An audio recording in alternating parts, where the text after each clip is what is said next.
যুক্তরাষ্ট্র ও ইরানের মধ্যে একটি যুদ্ধ শুরু হলে কি ঘটতে পারে তা কেবল উদ্বেগের বিষয় নয়, বরং বিশ্ব রাজনীতির অন্যতম ভয়াবহ বিপর্যয়ের সম্ভাবনা। সম্প্রতি ইসরায়েল ইরানের পারমাণবিক স্থাপনাগুলোতে আকস্মিক হামলা চালিয়েছে।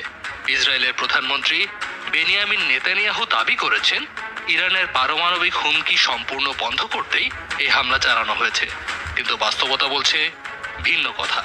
বরং এই হামলা মধ্যপ্রাচ্যের রাজনৈতিক স্থিতিশীলতাকে এক ভয়াবহ সংকটের মুখে ঠেলে দিয়েছে এবং যার ফলে সবচেয়ে বড় ক্ষতির মুখোমুখি হতে পারে যুক্তরাষ্ট্র।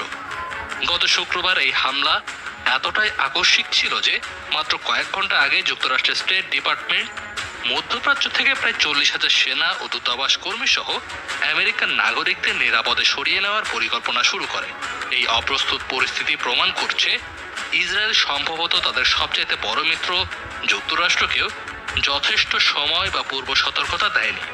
ফলে ওয়াশিংটন এখন সরাসরি ইরানি পাল্টা হামলার হুমকিতে রয়েছে।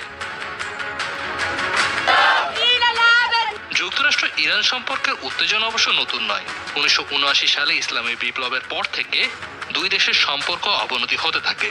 এরপর থেকেই অর্থনৈতিক অবরোধ আর সামরিক হুমকি ছিল নিত্যদিনের ঘটনা।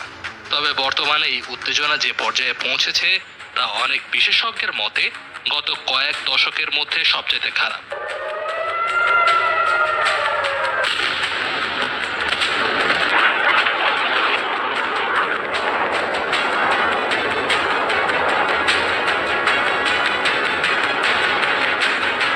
এমনকি প্রেসিডেন্ট ট্রাম্পও স্বীকার করেছেন, পরিস্থিতি নিয়ন্ত্রণের বাইরে চলে যাওয়ার সম্ভাবনা খুবই বেশি।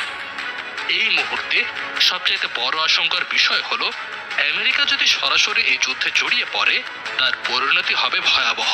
মধ্যপ্রাচ্যে আমেরিকার যুদ্ধের ইতিহাস আমাদের বারবার শিক্ষা দিয়েছে যে আগাম আঘাতের মাধ্যমে যুদ্ধ পরিস্থিতি নিয়ন্ত্রণের চেষ্টা আসলে কখনোই সফল হয়নি, বরং যুদ্ধের কারণে সেই অঞ্চল জুড়ে অরাজকতা সৃষ্টি হয়েছে এবং এক দেশের সমস্যা আর এক দেশে ছড়িয়ে পড়েছে।